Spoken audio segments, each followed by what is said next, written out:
오늘 말씀 봉독해 올리겠습니다. 신명기 8장 1절에서 10절 말씀입니다. 내가 오늘 명하는 모든 명령을 너희는 지켜 행하라. 그리하면 너희가 살고 번성하고 여호와께서 너희의 조상들에게 맹세하신 땅에 들어가서 그것을 차지하리라. 내 하나님 여호와께서 이 40년 동안에 내게 광야 길을 걷게 하신 것을 기억하라. 이는 너를 낮추시며 너를 시험하사 내 마음이 어떠한지 그 명령을 지키는지 지키지 않는지 알려 하심이라. 너를 낮추시며 너를 줄이게 하시며 또 너도 알지 못하며 내 조상들도 알지 못하던 만나를 내게 먹이신 것은 사람이 떡으로만 사는 것이 아니요 여호와의 입에서 나오는 모든 말씀으로 사는 줄을 내가 알게 하려 하심이니라. 이 40년 동안에 내 의복이 헤어지지 아니하였고 내 발이 부르트지 아니하였느니라. 너는 사람이 그 아들을 징계함 같이 내 하나님 여호와께서 너를 징계하시는 줄 마음에 생각하고 내 하나님 여호와의 명령을 지켜 그의 길을 따라가며 그를 경외할지니라. 내 하나님 여호와께서 너를 아름다운 땅에 이르게 하시나니 그곳은 골짜기든지 산지든지 시내와 분천과 샘이 흐르고 밀과 보리의 소산지요 포도와 무화과와 석류와 감람나무와 꿀의 소산지라. 내가 먹을 것에 모자람이 없고 내게 아무 부족함이 없는 땅이며 그 땅의 돌은 철이요 산에서는 동을 캘 것이라. 내가 먹어서 배부르고 내 하나님 여호와께서 옥토를 내게 주셨으므로 말미암아 그를 찬송하리라. 아멘. 주님 고맙습니다. 오늘도 주님 말씀 이 앞에 세워주시니 고맙습니다. 하나님, 오늘 이 말씀이 오늘 우리에게 생명이 되게 허락하여 주시옵소서. 그러기 위해서는 우리가 이 말씀 앞에서 무너지기를 원합니다. 버려지기를 원합니다. 하나님, 그리고 무너지고 버려진 이 땅 위에, 이 심령 위에 오직 이 말씀 되시는 예수 그리스도만이 세워지게 허락하여 주시옵소서. 예수님의 이름으로 기도합니다. 아멘. 자, 오늘 본문 2절에 보면요, 하나님께서 이스라엘을 40년 동안 광야의 길을 걷도록 인도하셨다라는 말씀이 있습니다. 자, 이 말씀 낯설지는 않습니다. 왜냐하면 우리 신약 성경에 가보면요, 성령께서 누군가를 광야로 인도해 가셨거든요. 그게 바로 여러분 잘 아시는 마태복음 4장에 나오는 예수님이세요. 예수님께서 공생애를 시작하시기 직전에 성령께서 예수님을 광야로 이끌어 가시지요. 그래서 우리는 흔히 생각하기를 우리가 영적으로 중요한 일이 있을 때에 아니면 교회에서 큰 행사를 하려고 준비할 때에 우리가 더욱더 준비되어야 된다. 예수님처럼 광야로 나가서 우리도 기도로서 그 일을 대비해야 된다. 그렇게 이해하기도 합니다. 그런데 전혀 그렇지 않았다라는 거예요. 마태복음 4장 1절을 보면요, 이렇게 돼 있어요. 그때에 예수께서 성령에 이끌리어 마귀에게 시험을 받으러 광야로 가사. 그러니까 예수님이 공생애라는 앞으로 크고 위대한 사역을 더욱더 영적으로 준비하기 위해서 금식기도 하기 위해서 가신 게 아니라 성령이 이끌어서 예수님을 데려갔는데 가신 목적은 뭐라고요? 마귀에게 시험을 받으려고 갔다라는 거예요. 여러분, 그러면 그 마귀의 시험이 무엇이었습니까? 바로 돌들이 떡으로 변하는 거죠. 무슨 말입니까? 인간의 생존에 절대적인 힘이 되는 그 떡을 만들어내는 거, 누구나 원하는 것이지요. 그리고 두 번째 뭡니까? 하나님의 아들로서 인정받는 것. 세 번째, 인정의 수준을 뛰어넘어서 이제는 높은 자리에서 모든 사람의 세상의 영광을 받는 것, 바로 이 시험이었다라는 거예요. 이게 마귀가 보여주는 세상이거든요. 근데 예수님은 뭐라고 하셨냐? 떡이 아니라 하나님의 말씀으로 산다. 그리고 경배의 대상은 세상의 영광이 아니라 오직 하나님 한 분뿐이다. 그걸 선포하셨던 거죠. 그러니까 시험을 받으러 가셨어요. 근데 그 시험을 받으신 이유는 뭡니까? 세상이 말하는 그 세상과 다른 세상이 있다라는 것을 예수님은 선포하시기 위해서 그 길 가셨다라는 거예요. 그래서 예수님의 공생애를 보시면 사복음서에 계속 끊임없이 똑같이 반복되는 게 뭐냐면 예수께서 하나님 나라를 전파하시니, 하나님 나라를 선포하시니, 하나님 나라를 가르치시니, 바로 그거였다라는 거예요. 자, 오늘날 하나님을 신앙하는 우리 성도의 삶을 흔히 광야로 표현하기도 합니다. 그런데 성도인 우리의 삶이 조금이라도 이해할 수 없는 어려움과 고난이 닥쳐오면 우리는 그걸 어떻게 해석해내죠? 하나님께서 우리에게 더 큰 복을 주시고자 지금 우리를 광야로 이끄셨다라고 그렇게 해석을 합니다. 그리고 그 광야의 순간이 끝날 때에 하나님은 반드시 이스라엘에게 그러했던 것처럼 가나안의 축복을, 요백에 그러했던 것처럼 갑절의 축복을 주실 거라고 말합니다. 그래서 광야의 그 어려움을, 그 순간을 어떻게든 끝까지 인내하기만 한다면 우리가 대박의 복을 받게 될 것이라고 우리 스스로에게 다독이고 옆에 지체들에게도 격려하죠. 물론 하나님은 출애굽한 이스라엘을 가나안으로 충분히 바로 들여보낼 수 있으신 분이세요. 그런데 그러지 아니하시고 40년이라는 광야의 여정을 먼저 허락하셨다는 것을 보면요, 앞에 제가 드린 이 말씀이 틀렸다라고는 말은 할 수는 없을 거예요. 그럼에도 우리가 조심해야 될 건 뭐냐? 그 가나안의 축복을, 욥의 갑절의 축복을 우리가 어떻게 이해하고 있는가? 그래서 그것을 우리가 어떤 모양으로 우리가 받기를 원하고 기대하고 있는가? 바로 이거예요. 오늘 민수기 8장 2절에 보면요, 하나님께서 이스라엘을 광야로 이끄심은 무엇 때문이라고요? 이스라엘을 낮추시며 시험하셔서 이스라엘의 마음이 어떠한지, 하나님의 명령을 지키는지 지키지 아니하는지 알고자 하심이었다라는 거예요. 즉 광야는 조금만 인내하면 복을 받게 되는 어떤 복을 받게 되는, 그러니까 내가 더 많은 복을 받을 수 있는 어떤 수단이 되는 장소가 아니라, 광야는 하나님의 시험의 장소요, 하나님이 이스라엘의 믿음을 확인하는 장소라는 거예요. 자, 욥기서를 보면요, 하나님 앞에 사탄이 나옵니다. 그러면서 하나님이 그 사탄에게 네가 어디서 왔느냐라고 질문을 던지죠. 그러니 사탄이 뭐라고 합니까? 네, 제가 땅을 여기저기 두루두루 돌아다니다가 이제 왔습니다. 그러니 하나님이 갑자기 내 종 욥을 아느냐 보았느냐, 갑자기 욥의 이야기를 끝내요. 그러니 사탄이 갑자기 뭐라고 합니까? 아이고 하나님, 그 욥도 아무런 까닭 없이 하나님을 경외하지는 않을 겁니다. 그렇게 얘기해요. 이걸 보면요, 사탄은요 인간을 너무나 잘 알고 있는 것 같아요. 자, 사탄이 땅을 여기저기 두루두루 돌아다녔다는 것은 무엇입니까? 사탄이 관심을 두는 것은 믿는 자들 아니겠습니까? 땅을 두루두루 돌아다니며 믿는 자들이 어떠한지 다 살펴보았다라는 거예요. 그런데 그런 사탄에게 하나님이 욥의 얘기를 하니 갑자기 사탄이 아이고 욥도 까닭 없이 하나님을 경외하지 않습니다라는 이 말을 던지는 이유는 뭐겠습니까?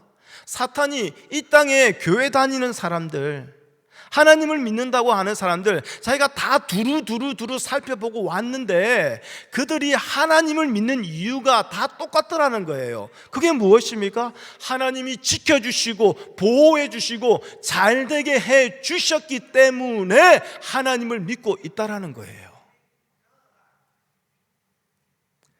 그러니 하나님, 욥인들 다르겠습니까?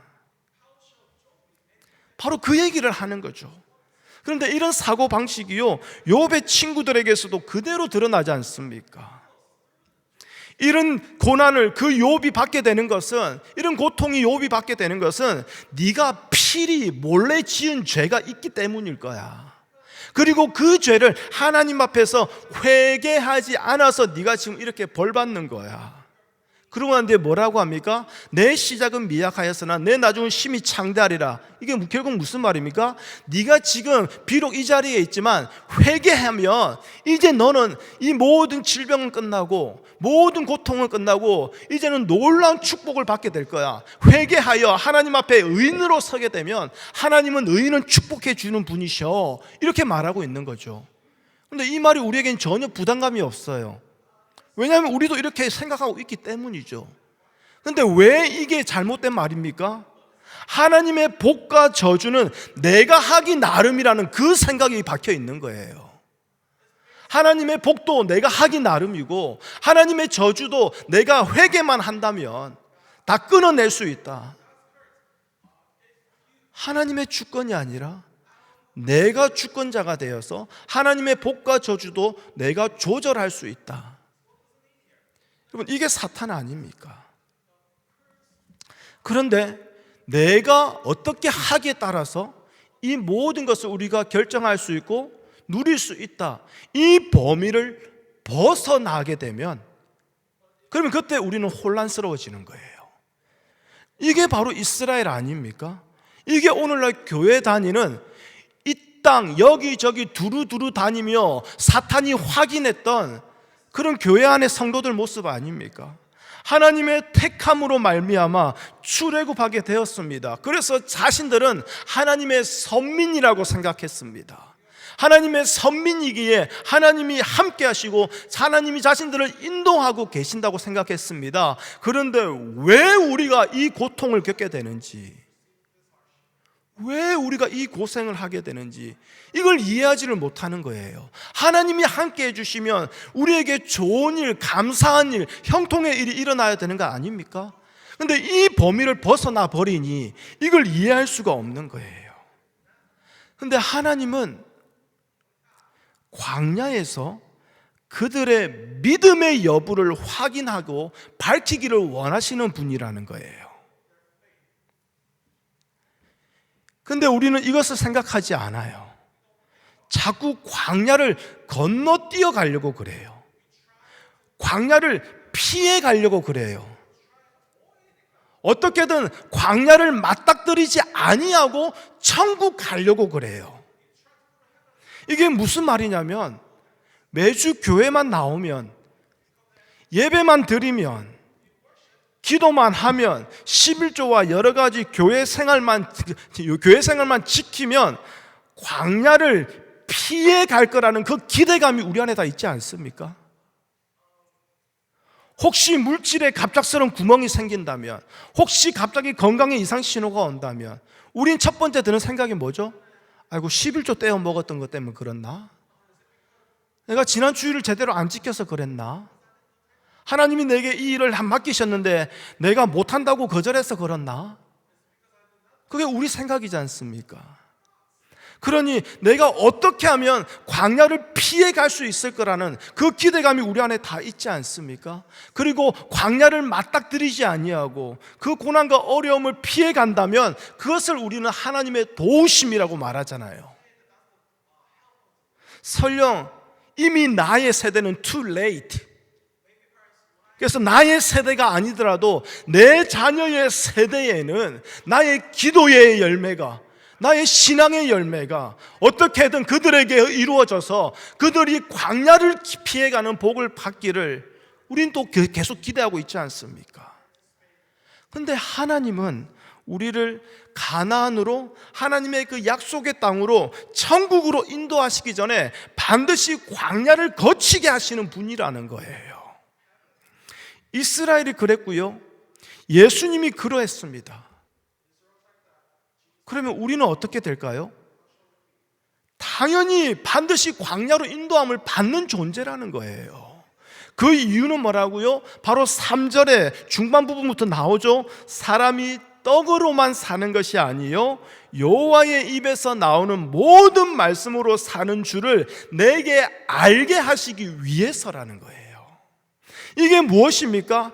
애굽의 삶의 방식으로 사는 것이 아니라 천국의 방식, 하나님 나라의 방식으로 사는 자가 되게 하시기 위해서라는 거예요. 여러분, 이게 결국 예수님 믿는 거 아닙니까?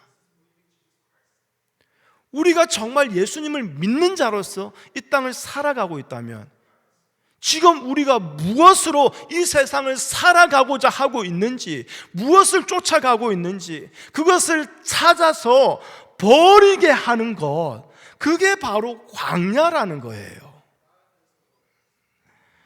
우리 모두는 천국을 소망한다고 말합니다. 그렇죠? 저만 소망하고 있는 거 아니죠? 그렇죠? 이렇게 반응 좀 해주시면 제게 큰 힘이 됩니다. 네, 고맙습니다. 자, 천국을 소망한다라는 이 말은 떡으로 살아가는 이 세상에서 나는 떡으로 살지 않겠습니다, 이 고백이거든요. 단순히 짐승처럼 육체로 살기를 거부한다라는 그 의미거든요. 천지창조 6째 날에 하나님은 사람만 지으신 것이 아니잖아요. 6째 날 하나님은 이 땅의 짐승들도 종류대로 지으셨다라는 거예요. 6째 날 짐승도 지으셨고 사람도 지으셨어요. 그리고 이것은 솔직히 첫째 날부터 시작된 것들이에요. 첫째 날 하나님이 빛만을 창조하신 게 아니에요. 빛을 창조하시면서 빛과 어둠으로 나누셨거든요. 그리고 이것이 6째 날 짐승과 사람을 만드신 것으로 하나님은 다시 하나님의 그 뜻을 나타내고 계시는 거예요. 이 땅은 빛과 어둠으로 나눠진다라는 거예요. 하나님의 세상과 세상의 세상으로 나눠질 수밖에 없다라는 거예요. 그런데 인간이 어떻습니까? 짐승처럼 자신의 육체를 위해서, 육신의 문제를 위해서 그것만 바라보며 살아가고 있고, 그것을 위해서 하나님을 찾고 하나님을 우상처럼 섬기고 있다라는 거예요. 그래서 예수님을 어디로 보내주셨습니까? 짐승의 말구유, 짐승의 그 밥그릇, 거기에 예수님을 생명의 떡으로 보내주셨지 않습니까?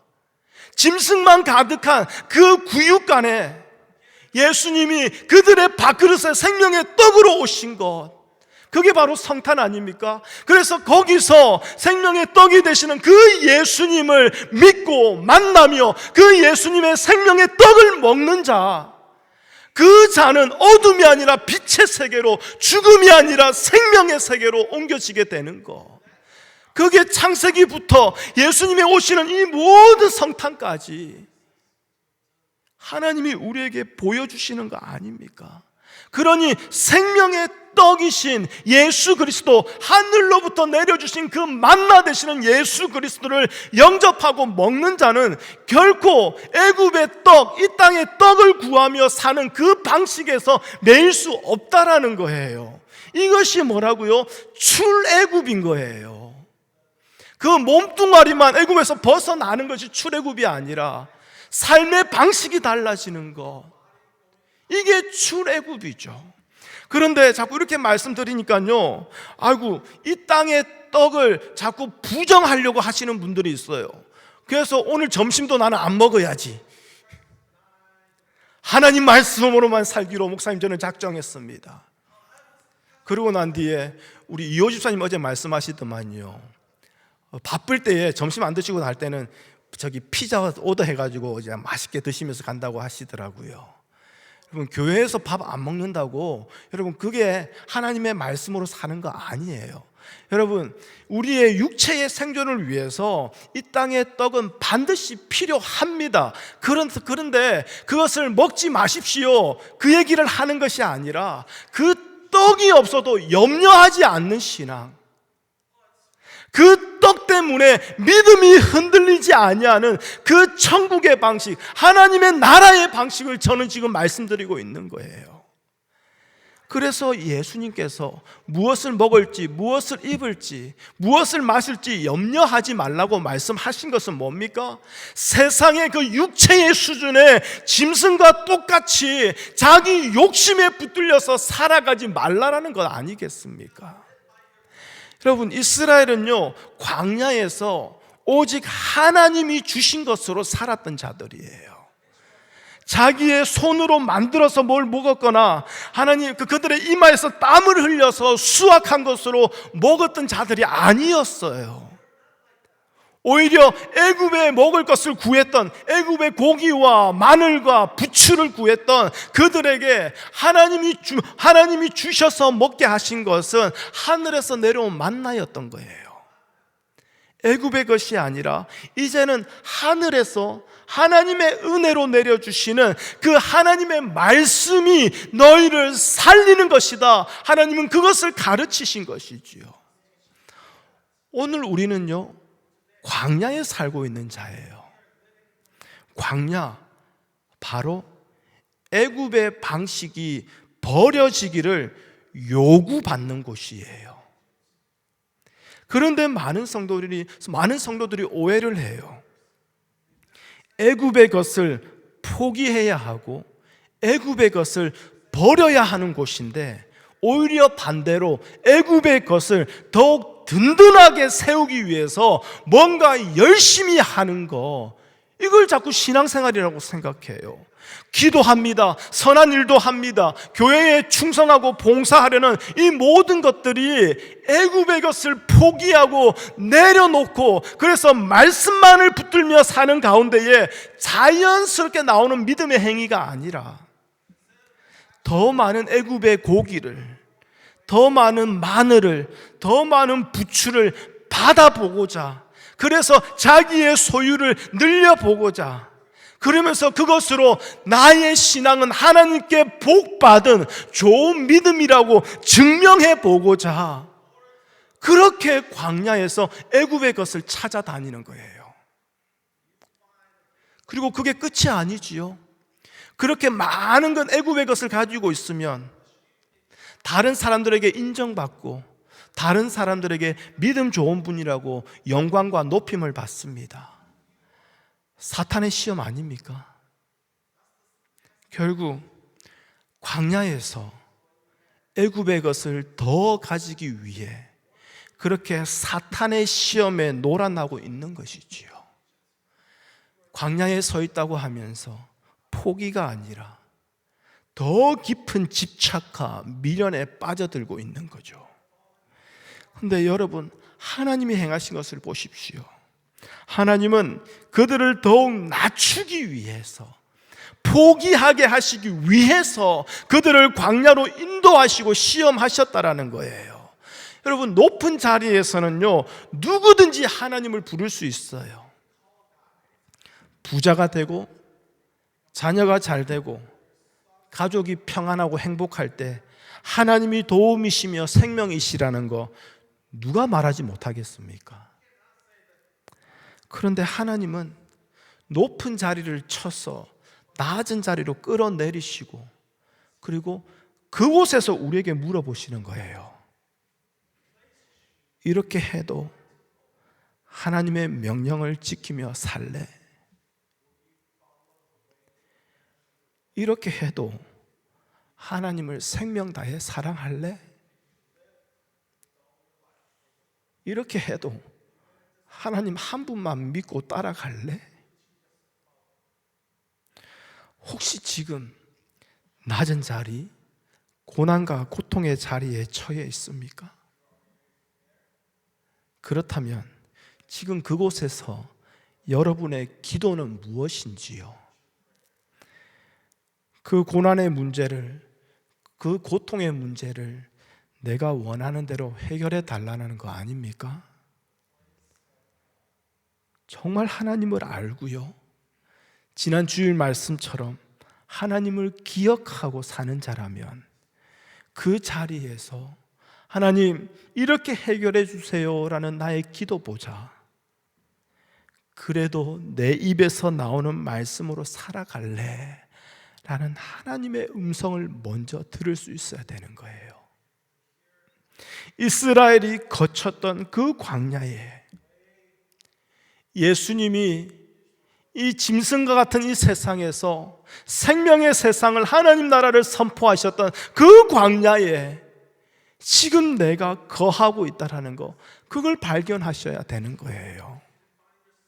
그리고 그것이 하나님께서 우리를 복된 나라로 인도하시는 과정이라는 것을 깨닫고 그 낮은 자리에서도, 비천한 자리에서도 주님의 말씀만이 나의 생명됨을 고백하며 기뻐하고 감사할 수 있을 때에, 그것이 바로 애굽의 떡으로 사는 자가 아니라 하나님의 말씀에서 나오는 모든 말씀으로 이 땅을 살아가는 성도요, 바로 그 천국의 그 하나님 나라에 합당한 자로 살아가는 하나님의 백성된 자라는 것이지요.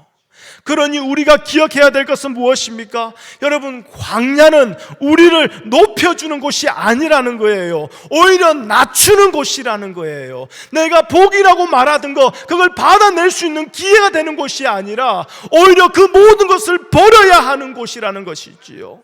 그런데 광야를 지나면서도 높아지기를 원하고, 광야를 지나면서도 더 큰 집을 갖기를 원하고, 더 좋은 집을, 더 좋은 차를 가지기를 원하고, 더 많은 명예와 더 많은 부를 가지기를 원하니, 그러니 하나님의 뜻과 계속 부딪히는 거 아닙니까?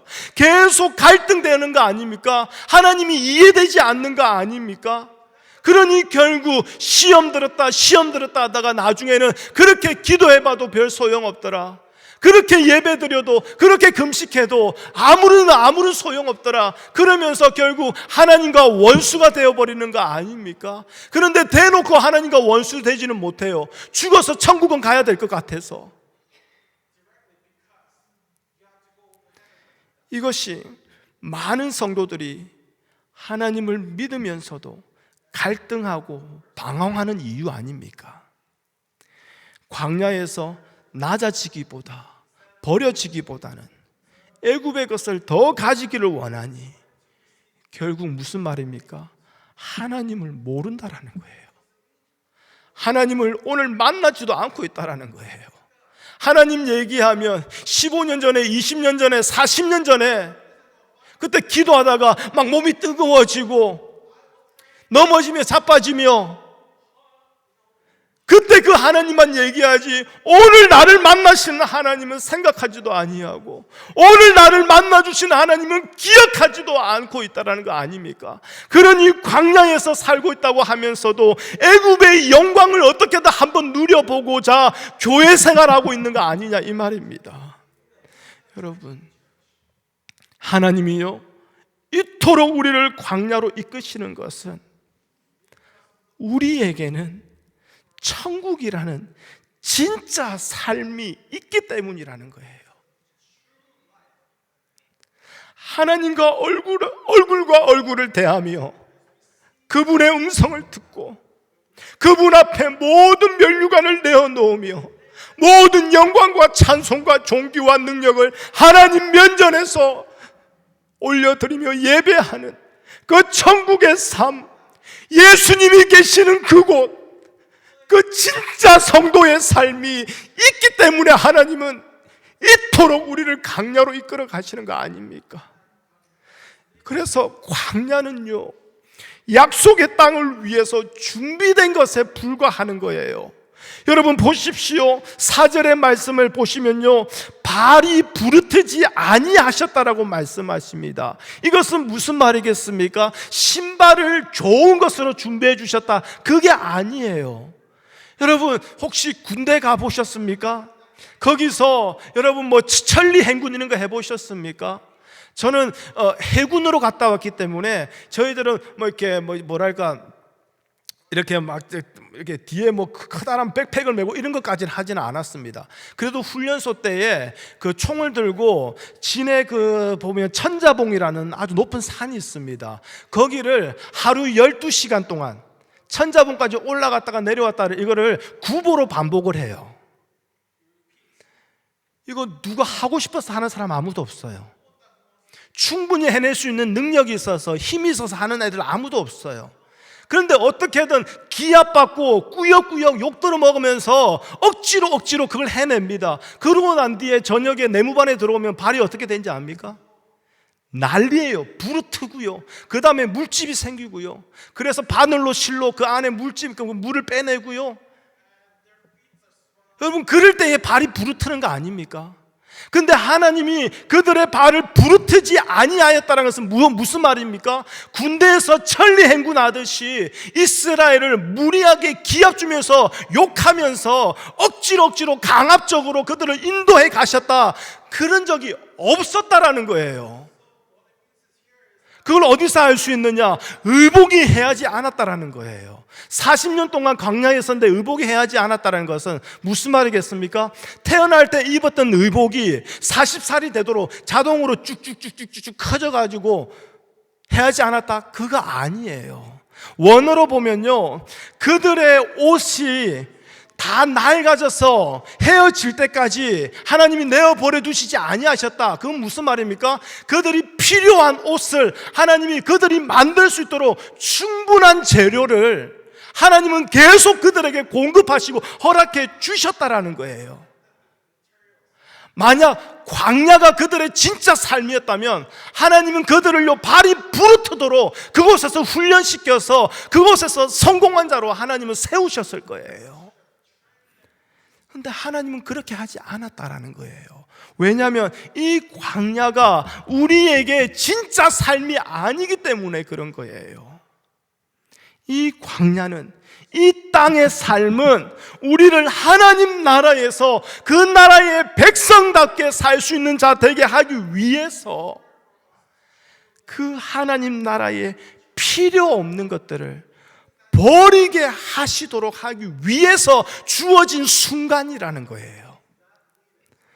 버리라고 하시는데 오히려 더 가지고 더 모으기 위해서 이 광야를 살아간다면 그 자가 어떻게 하나님 나라에, 그 천국의 합한 자라고 말할 수 있을까요? 오늘 신명기 8장 7절에서 10절의 말씀을 보십시오. 참으로 놀라운 축복을 주십니다. 하나님은 이스라엘에게 아름다운 땅, 살기 좋은 땅, 모든 것이 풍성한 땅을 약속하셨어요. 그리고 하나님이 그들에게 원하시는 것은 무엇입니까? 이 모든 것이 하나님으로부터 주어졌다는 것을 알기를 원하시는 거예요. 그것을 알게 될 때에 이스라엘에게 어떤 반응이 있겠습니까? 하나님을 찬송하지 않겠습니까? 하나님을 높이며 하나님께 모든 감사를 돌리지 않겠습니까? 하나님은 바로 이것을 원하셨던 거죠. 이게 바로 오늘 우리가 예배 시작할 때에 제가 처음 읽어드린 그 계시록 4장 10절에서 11절 말씀 아닙니까? 그 하늘나라의 예배라고 하면서 24장로들이 보좌에 앉으신 주님 앞에 자기의 면류관을 벗어내어 드립니다. 그건 무슨 말입니까? 나의 공로가 아니라는 거예요. 내가 받아 누릴 영광이 아니라는 거예요. 오직 주님께 이 모든 영광과 존귀가 돌려지기를 원합니다. 이게 바로 하나님 나라 천국의 모습 아닙니까? 하나님은 이스라엘이 정말 높은 자리에서도 교만하지 아니하고 모든 것이 하나님께로부터 왔음을 인정한 가운데에 하나님만 찬송하는 삶을 살아가기를 원하셨기에 그들을 낮추셨다라는 거예요.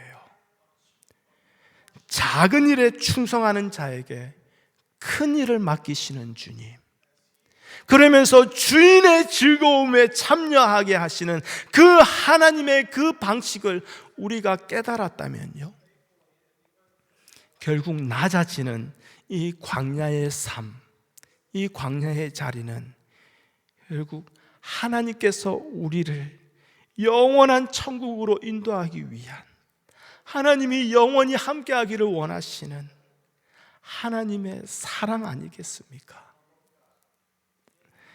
그런데요, 오늘 함께 읽지는 않았지만 14절을 우리 함께 읽어볼까요? 시작.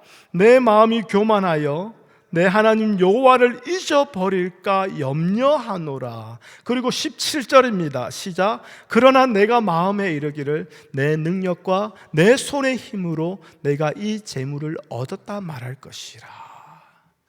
이스라엘이 어떻게 반응합니까? 그 땅에서 누리며 살다 보니 내 능력과 내 손으로 이 모든 것을 얻었다고 말합니다. 우리는 이것을 교만이라고 말하죠. 여러분, 네, 맞습니다. 교만의 모습입니다. 그런데 진짜 교만은 무엇입니까? 이들이 이렇게 말한 이유는 하나님을 잊어버렸기 때문이거든요. 여러분, 하나님을 잊어버린다면 그것이 우리의 교만입니다. 제가 이 자리에서 아무리 복음을 전하고 예배를 인도한다 할지라도 어느 순간 이것이 하나님을 잊어버리고 나의 목사됨을 더욱더 나타내고 나의 능력을 더욱더 인정받는 자로 이 자리에 서 있다면 저는 교만한 자예요. 여러분 삶에서 사람들이 인정하고 많은 사람들이 존경할 만한 놀라운 신앙의 행위가 있다 한다 할지라도 하나님을 잊어버렸습니까? 그렇다면 하나님은 우리를 교만한 자로 보시는 거예요. 여러분, 이것이야말로 천국에서 용납할 수 없는 이 땅의 애굽의 방식 아닙니까? 하나님을 잊어버리고 내 손으로 내 능력으로 모든 것을 이루었다는 것, 이것 말입니다. 하나님을 정말 알고 계시는지요? 하나님을 정말 믿으시는지요? 그렇다면 우리는 예수님처럼요, 높아진 자리가 아니라 낮아진 자리를 더욱더 사모하게 될 거예요. 채워지는 자리가 아니라 버려지는 자리를 더욱더 사모하게 될 거예요. 쌓아지는 자리가 아니라 무너지는 자리를 더욱더 갈급하게 될 거예요. 그 낮은 자리에서 하나님 바라보기를 우리는 기뻐하게 될 거예요. 한 형제님이 간증 프로에서 이렇게 고백을 하더라고요. 우리가 그토록 기도하는데 기도의 응답을 받지 못하는 것은 우리가 그렇게 기도해도 낮은 자리로 내려가지 않기 때문입니다. 예수님은 이미 낮은 자리에 계시는데 우리는 높은 곳만 바라보고 기도하고 있기 때문에 그렇습니다. 이 말이 맞는 것 같아요. 우리가 예수님을 믿고 예수님을 따르는 우리의 신앙이 정말 예수님 한 분만을 바라보는 것이라면 우리가 오늘 만나야 할 예수님, 우리가 내일 기대하며 만나야 할 예수님은 가장 낮은 자의 모습으로서 십자가를 지신 분 외에는 없다라는 것이 분명해지지 않겠습니까?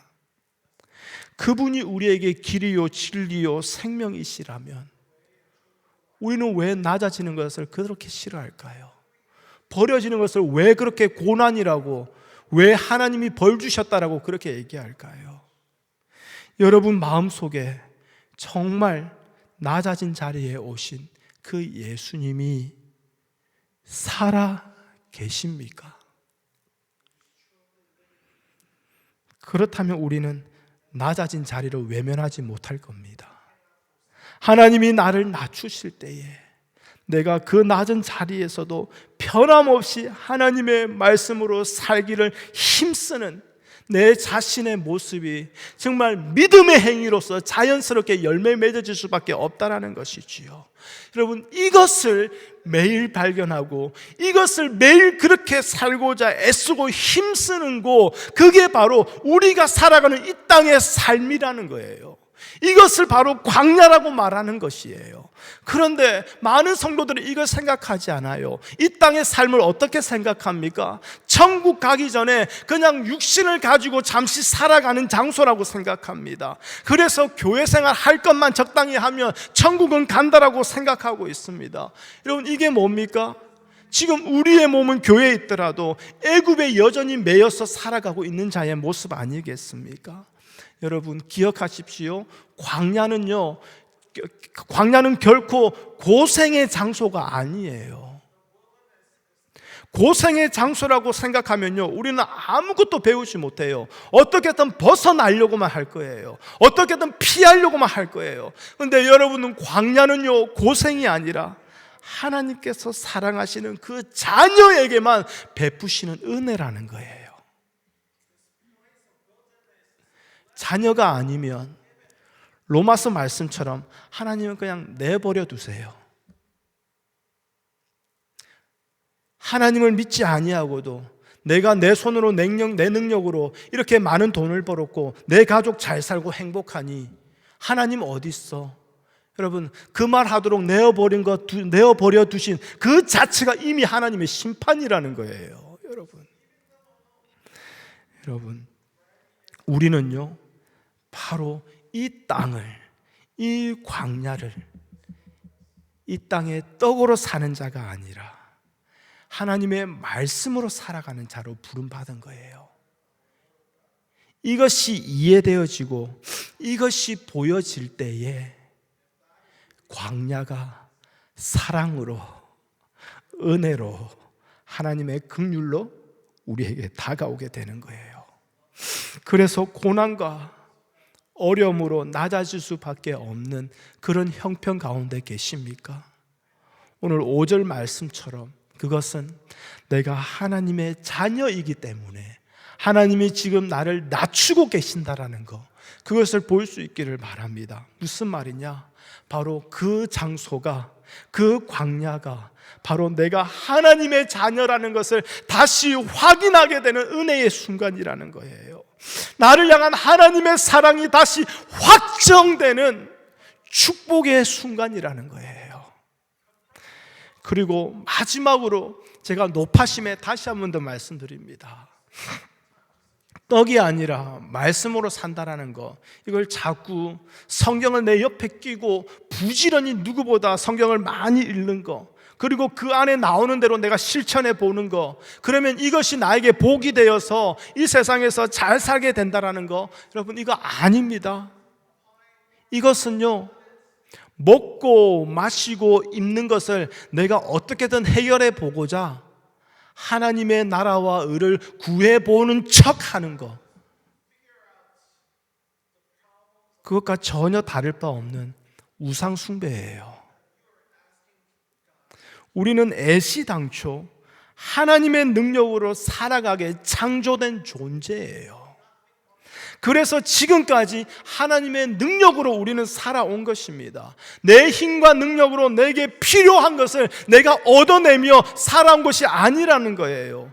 이것을 자꾸 내 힘으로 되어진 것처럼 그렇게 하나님을 잊어버리고 그렇게 교만으로 살아가니 하나님이 우리를 낮추실 때에 우리는 그것이 싫다라고 거부하는 거 아닙니까? 하나님이 우리의 손에 있는 것을 버려버리실 때에 그것이 저주받았다라고 말하고 있는 거 아닙니까? 여러분, 내 것이 아니라면 내 손에서 사라진다고 해도 빼앗긴 거 아니지 않습니까?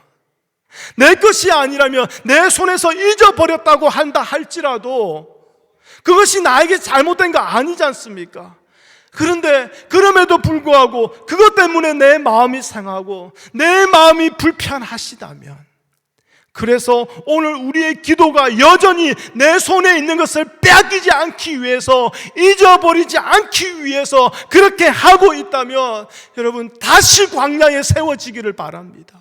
다시 광야로 돌아가십시오. 다시 광야에서 하나님을 만나십시오. 내가 세운 목표와 내 계획을 이루기 위해서 하나님 앞에 나오지 마시고 하나님의 계획과 뜻에 내가 순종되어지기 위해서 주님 앞에 나오며 기도할 수 있기를 바랍니다.